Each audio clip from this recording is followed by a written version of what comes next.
다음 항목은 우리가 화공 안전 분야를 이렇게 쭉 진행하면서 꼭 여러분들이 알고 있어야 되는 단위, 그 다음에 기초적인 물리 법칙, 화학 법칙에 대해서 잠깐 리뷰를 하고 시작하도록 하겠습니다. 먼저 온도, 매우 중요하죠. 온도는 상대 온도와 절대 온도가 있죠. 상대 온도는 어떻게 정의가 되어 있냐면 해수면 평균 대기압 하에서 해수면의 평균 대기압이라고 하면은 해수면에서의 대기압이 여기 1 atm 또는 101.325 킬로파스칼 또는 뭐 0.98 킬로그램 per 스퀘어 센티미터 뭐 이러한 14.7 psi 10.33 H2O 760 mmHg 이러한 것들이 해수면 대기압 하에서의 압력이죠. 이 압력 다 같은 양이죠. 근데 단위가 이렇게 서로 이제 단위가 다른 단위로 표시한 건데 이 대기압 하에서 물이 끓는 점과 어느 점을 기준으로 정한 온도라는 거죠. 그래서 물이 끓는 점, 요 대기압 하에서 물이 끓는 점은 100도씨 섭씨 온도로, 화씨 온도로는 물이 끓는 점이 212도, 12도 파렌하이트. 어느 점은 0도씨, 화씨 온도로는 32 파렌하이트, 32도. 그래서 요 섭씨 온도는 0에서 100까지 100등분한 기준이고 화씨 온도는 180등분한 기준이라는 것이죠. 그래서 요렇게 정한 것을 상대 온도라고 한다. 그래서 우리가 많은 계산에 있어서 온도를 적용할 때는 온도 차이를 적용할 때는 상관이 없는데 그 온도 값을 우리의 수식에 적용할 때는 거의 대부분 상대 온도보다는 절대 온도를 사용하게 되는 거죠. 그래서 절대 온도의 정의는 어떤 것이냐 하면 상대 온도는 해수면에서의 물의 끓는 점과 어는 점을 이용해서 상대적으로 정한 거지만 절대 온도는 분자 운동이 완전히 운동 에너지가 0이 되는 이때의 온도를 기준으로 온도 스케일을 정한 겁니다. 그것을 절대 온도라고 합니다. 그래서 절대 온도도 마찬가지로 두 가지 단위가 쓰이는데 먼저 아까 이야기한 섭씨 온도, 화씨 온도 이 중에 이 섭씨 온도 이게 SI International System of Unit의 SI 기준이고요. 요거는 잉글리시 시스템이라고 하죠. 커스터머리 잉글리시 시스템. 그러니까 미국 또는 영국에서 요즘은 이제 거의 미국에서만 사용되고 있습니다. 파렌하이트는. SI 유니트로 등록된 거는 켈빈이 등록돼 있죠. 그래서 운동 에너지가 0이 되는 그때의 온도, 그것을 켈빈 온도로 0도시다 이렇게 기준을 잡은 거죠. 이걸 섭씨 온도로 보면 물의 어느 점으로부터 여기까지가 마이너스 273.15도씨 이렇게 이제 되는 거죠. 그래서 요 섭씨 온도와 켈빈 온도는 섭씨 온도에 273 이렇게 더하면 되는 것이죠. 이래요. 예, 그래서 이런 뜻이 되는 거고 화씨 온도에 해당하는 것은 화씨 온도에 해당하는 절대 온도는 이게 0 랭킹이라고 읽는데 이것은 화씨 온도로 마이너스 460에 해당하는 파렌하이트에 해당하는 그 온도가 되겠습니다. 그래서 여기 밑에 보시면 섭씨, 화씨, 켈빈, 랭킹 간의 관계식이 나와 있습니다. 그래서 이 관계식은 아주 수시로 우리가 현업에서 사용하기 때문에 잘 이해하시고 기억하셔야 하겠습니다. 자, 온도를 받고 세 번째로는 열 손실률. 근데 이게 열 손실률이라고 써 있는데 사실은 열 전달 현상이죠. 열 전달 현상은 우리가 세 가지 모드로 이야기할 수 있죠. 하나는 열 전도, 하나는 대류, 하나는 복사 이렇게 얘기할 수 있죠. 그죠? 여기에 나와 있는 식은 사실은 열 전도에 해당하는 식이죠. 그래서 열 전도는 열을 전달하는데 매개로 어떤 물질이 있어야 일어날 수가 있죠. 그죠? 그래서 Q는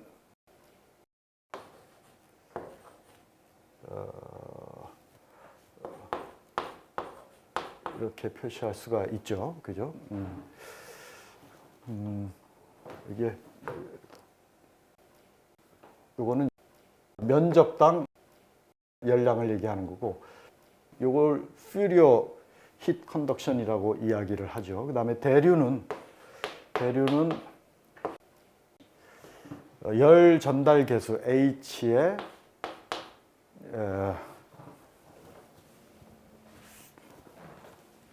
이게 미분폼으로 썼으니까 같은 미분폼으로 쓰겠습니다. 예.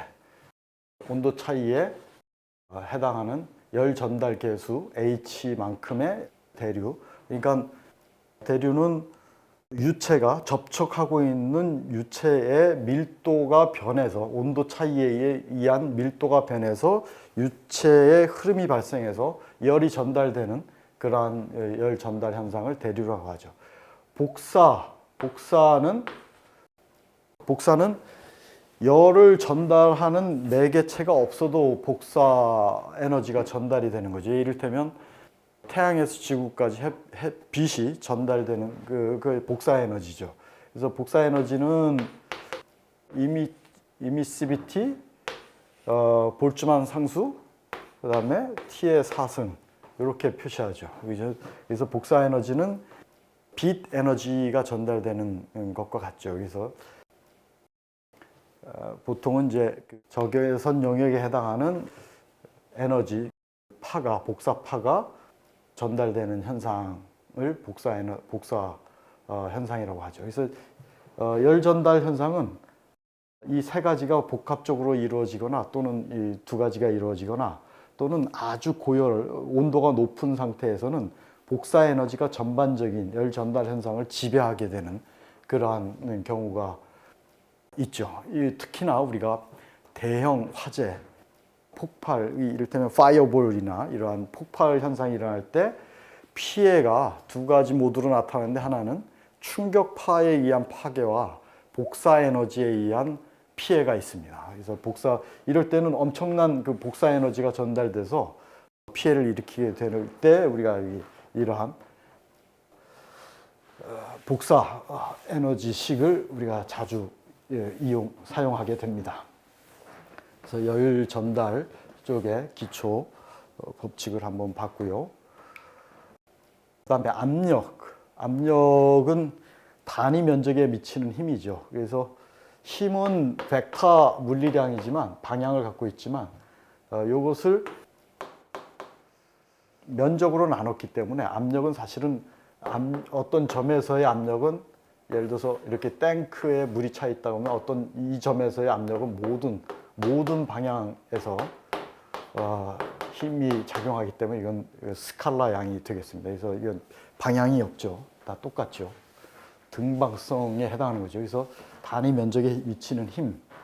여기 압력 단위가 많이 나와 있는데 상당히 이게 제가 아까 잘못 썼군요. 1 나누기 0.98 이렇게 써야 되는데, 예, 중력 가속도로 나눠야 되는데 요 킬로그램 포스 퍼 스퀘어 센티미터 이 값이, 그래서 1 atm 대기압이 여기에 1.01 바, 그다음에 이게 10의 5승, 이게 5승입니다. 이게 5승. 뉴턴, 이게 파스칼이죠? 뉴턴 퍼 스퀘어 미터가. 그다음에 여기 10의 6승으로 나누면 0.1 메가파스칼. 101.325 킬로파스칼, 헥토파스칼 요 1013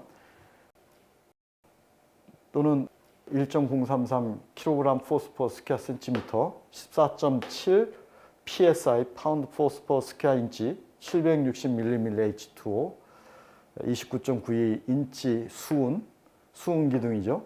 그다음에 물 기둥으로 보면 10.33m가 1바에 해당하는, 대기압에 해당하는 그러한 거죠.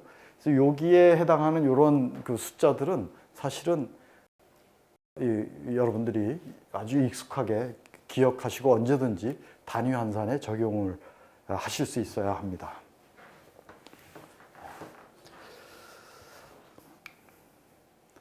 예, 그 다음에 이제 조금 전에 우리가 압력 단위를 살펴봤는데 압력도 마찬가지로 두 가지가 있죠. 하나는 절대 압력을 기준으로 하는 게 있고, 그 다음에 또 하나는 게이지 압력이라고 계기 압력 단위가 있죠. 그래서 각각의 한번 정의를 한번 살펴보면 완전 진공을 기준으로 한 걸 절대 압력이라고 합니다.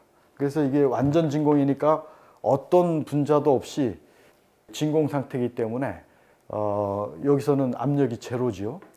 여기서부터 압력을 카운트했기 때문에 여기 대기압 더하기 게이지 압력.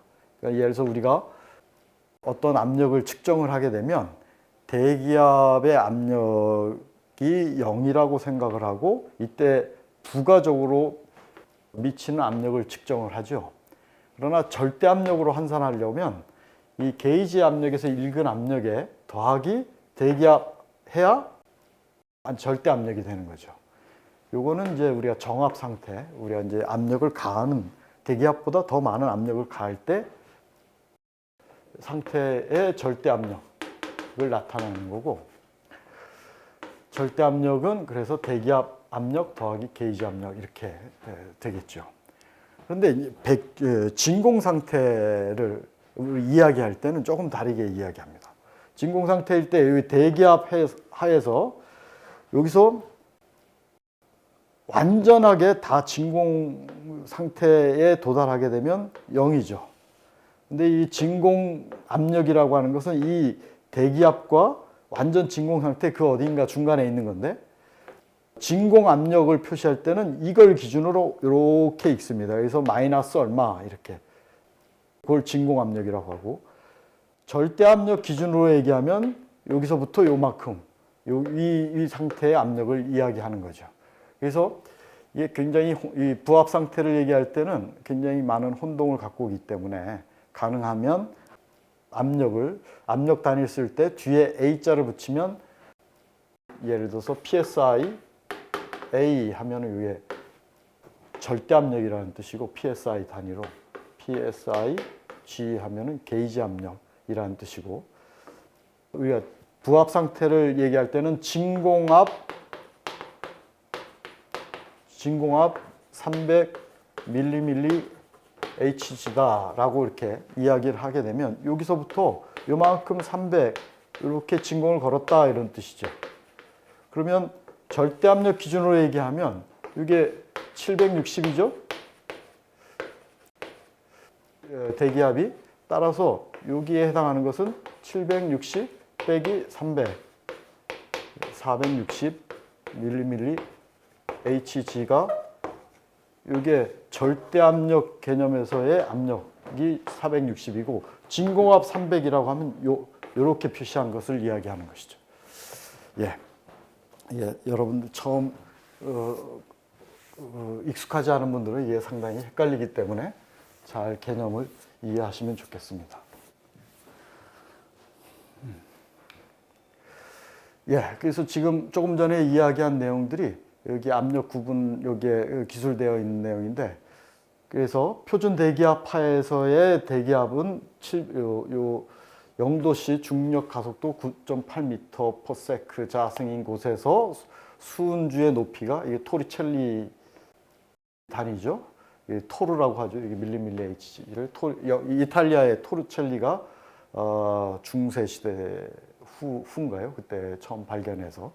그래서 760mmHg가 1 atm 대기압이고 여러 가지 단위로 표현하면 이렇게 쓰입니다. 그래서 이게 A로 쓰면 이게 절대 압력이라는 표시고요.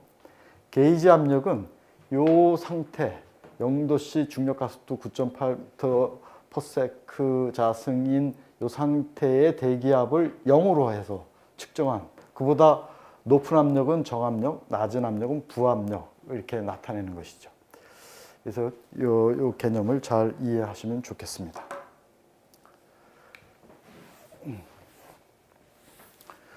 예, 그 다음에 또 하나 많이 쓰이는 게 이상기체 방정식입니다. 이것은 뭐 엄청나게 중요한 역할을 합니다. 화공안전 기술사 과목에서. 이를테면은 우리 기상에서의 행동, 여러 가지 그 폭발 거동이라든지 화재, 기타 등등을 다룰 때 이 이상기체 방정식의 유용성은 뭐 말할 필요가 없죠. 그래서 뭐 이상기체 방정식은 온도가 일정할 때 압력은 부피에 반비례하는 거죠. 그래서 온도가 일정할 때 기체의 부피는 압력에 반비례하는 이 보일의 법칙이고, 그 다음에 압력이 일정할 때 온도에 따라서 부피가 비례해서 바뀌는 것, 샤를의 법칙. 뭐 이건 이걸 굳이 외울 필요는 없지만 이 이상기체 방정식은 뭐 익숙히 사용할 줄 아셔야 되고, 특히나 요 기체 상수 R 값은 여러분들이 요 다음에 제가 여기다 R 값을 실어놨는데,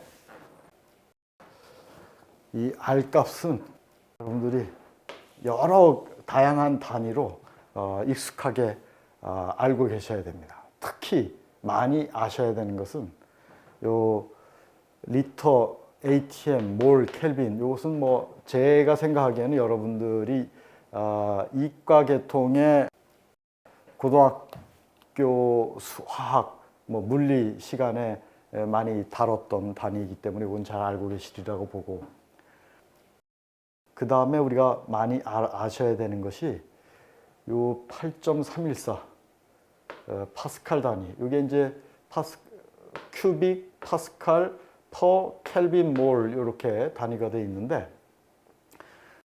파스칼이든 또는 킬로파스칼이든 킬로몰이든 요 8.314 이것은 요게 쓰여 있는 단위가 SI 유닛이기 때문에 이건 굉장히 많이 사용하고, 그래서 기체상수 8.314, 그 다음에 킬로칼로리 단위로 우리가 물리량이 많이 주어지는, 특히나 에너지를 따질 때 킬로칼로리로 많이 우리가 측정이 되는데, 킬로칼로리 퍼 켈빈 몰에 해당하는 1.987 요 기체 상수는 많이 사용하기 때문에 이 단위 환산할 시간이 사실은 없습니다. 시험 시간에 시험 치를 때 계산 문제가 나온다고 생각을 하면 기체 상수 R 값을 뭐 이렇게 뭐 단위 환산하고 계산하고 그럴 시간이 없어요. 바로 이런 상수 값을 기억하고 계셨다가 적절한 유니트에 적절한 값을 바로 사용할 수 있으시도록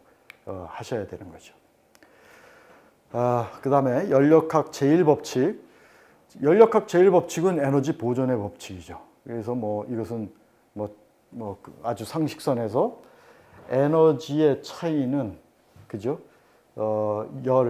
개가 시스템이 외계로 서라운딩 주위에게 일을 하면 마이너스로 에너지가 낮아지는 것이고, 내부 에너지가, 그 다음에 외부로부터 열을 받으면 시스템으로 서라운딩, 그러니까 외부에서 시스템 내로 열을 받으면 에너지가 올라가는 것이고, 그래서 델타 E 에너지의 차이는, 마지막 상태와 초기 상태의 에너지의 차이는 이렇게 경로의 함수인 열과 Q-W로 이렇게 최종 표시할 수가 있죠. 이걸 연력학 제1법칙이라고 합니다. 연력학 제2법칙은 뭐죠? 엔트로피의 법칙이죠. 그죠? 제1법칙, 이건 중요하고요. 그래서 이 제1법칙으로부터 우리는 아까 조금 전에 얘기한 개가 일을 하면 내부 에너지가 감소해서 온도가 내려가고, 그 다음에 반대로 개로부터 개가 주위로부터 열을 받으면 내부 에너지 그만큼 상승하는 것이죠. 그래서 단열 팽창, 단열 압축. 이것은 요 다음에 이렇게 여기에 나오지만 PV의 요 R은 뭐냐면 CP 오버 CV. 연령량 B에 해당하는 요 개수죠. 이것이 컨스탄트하다. 폴리트로픽이라고 하죠. 요 관계를. 요 폴리트로픽의 요것을 상태 1과 2에 대해서 우리가 이상기체 방정식을 적용해서 정리해 보면 이런 관계식을 얻을 수가 있죠.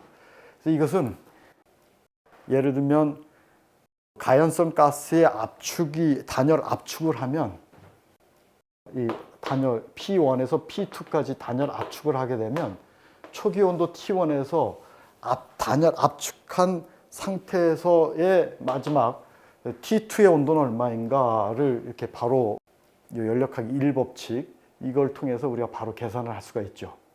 그래서 이러한 계산은 왜 중요하냐면 그 물질이 위험 물질이 갖고 있는 발화점보다 단열 압축을 통해서 그 발화점 이상의 온도가 되면 터진다는 얘기죠. 이게.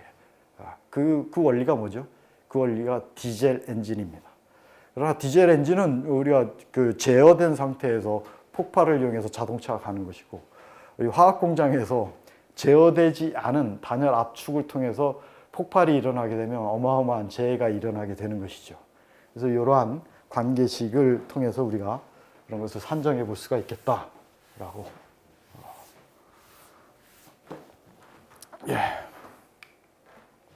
이것은 조금 전에 말씀드린 그러한 단열 압축 과정이죠. 이거는 이제 아이소더미 등원 곡선이 T1, T2라고 하면 여기 압축 과정이 이렇게 압축이 되면 온도는 요만큼 T2만큼 상승하게 되는 것이죠. 부피가 이렇게 변하게 되면, 그래서 여기 등원 곡선에 이렇게 요 관계로 표시한 단열 과정인데, 아까 이제 그 조금 전에 식으로 보면 이렇게 표시할 수 있겠다라는 것입니다.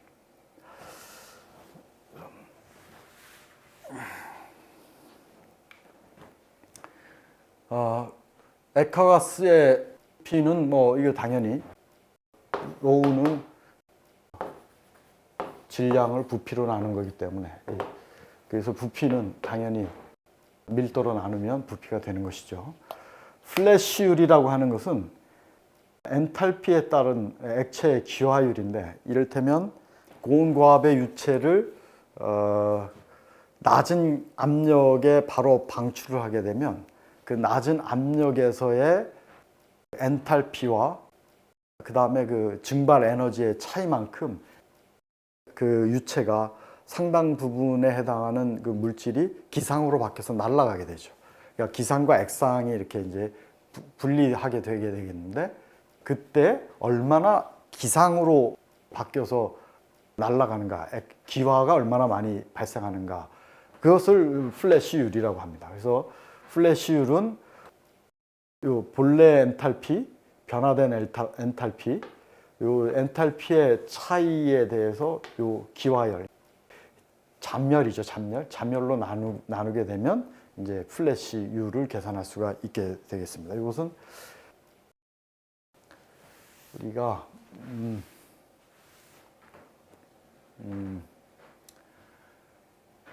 이를테면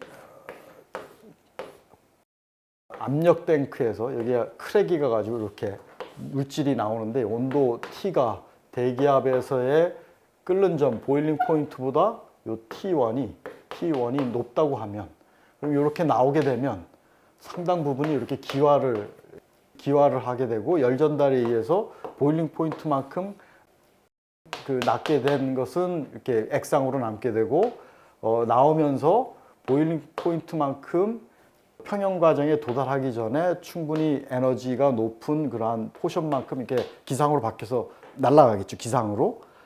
그것을 플래시율이라고 하는데, 이 플래시율은 이러한 관계로부터 우리가 화학 공장에서 누출이 일어나게 되면 위험물이 얼마나 기상으로 이렇게 바뀌어서 분포가 되고 확산이 되게 되면 이게 만약에 가연성 물질이라고 하면 화재 폭발의 위험이 있죠. 왜냐하면 여기 점화원을 만나게 되면 화재가 일어나니까.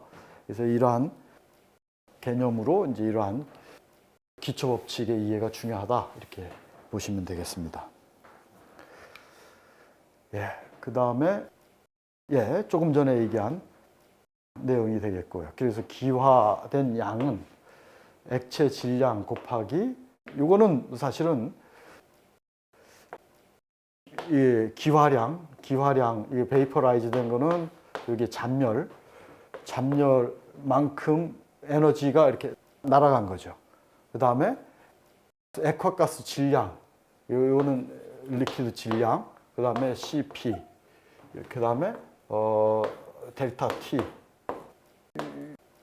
이게 사실은 에너지 밸런스죠. 그래서 지금 구하고자 하는 게 요거니까 이렇게 나누게 되면 요것을 잠열로 나누게 되면 기화되는 기화량을 구할 수가 있는 것이죠. 그죠? 그래서 이렇게 이해하시면 되겠습니다. 이건 뭐 여러분 잘 아시는 0도씨 1기압에서 1몰이 차지하는 부피는 22.4리터다. 뭐 너무나 기초적인 것이고요.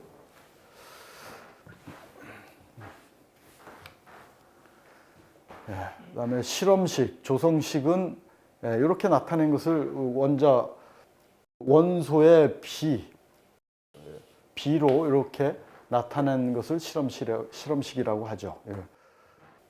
근데 실험식하고 분자식은 다른 거죠. 이렇게 비로 이렇게 나타낸 게 실험식이고 분자의 구조를 이루고 있는 원소의 개수를 그대로 나타낸 것을 분자식이라고 합니다. 그래서 한 개의 분자 중에 들어있는 원자의 종류와 그 수를 원소 기호로 표시한 식, 이게 분사식이고 시성식은 이거는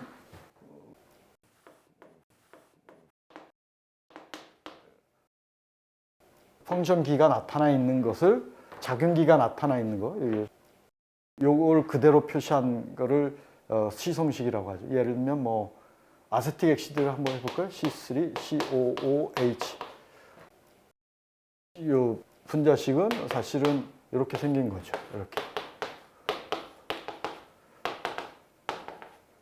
요거를 구조식이라고 하고 이렇게 나타낸 것을 요게 카르보닐기, 요게 카르복실릭 액시드, 요게 펑셔널기죠. 요걸 그대로 이렇게 표시하고 메틸기를 이렇게 표시해서 이렇게 나타낸 식을 시성식이라고 그렇게 용어를 그렇게 이야기를 합니다.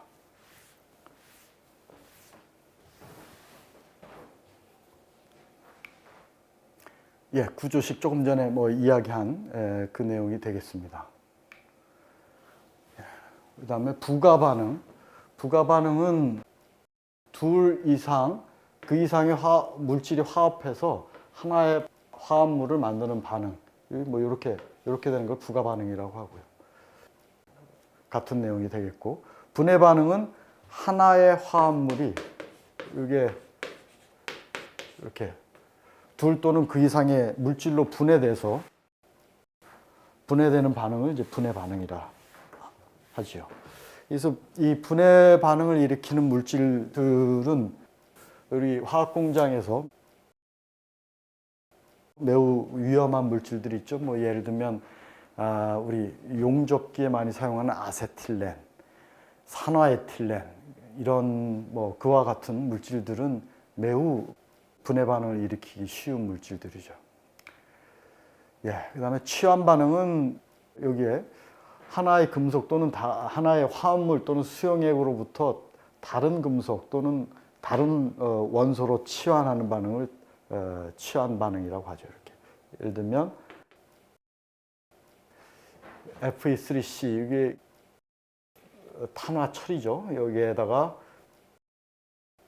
2몰의 수소가 더해져서 메탄이 발생하고 그 다음에 철이 이렇게 이게 뭐죠? 이게 요게 그 유명한 하이드로젠 어택입니다. 이게 이제 우리가 화학 공장에서 고온에서 사용하는 철에 수소가 이렇게 있으면 그 수소가 철 조직에 들어가서 이렇게 메탄을 발생해서 이 메탄이 기체이기 때문에 철 구조물에서 이 기체가 팽창을 하게 돼서 철이 크랙이 가고 구조적으로 취약해지는 이런 현상이 발생을 하죠.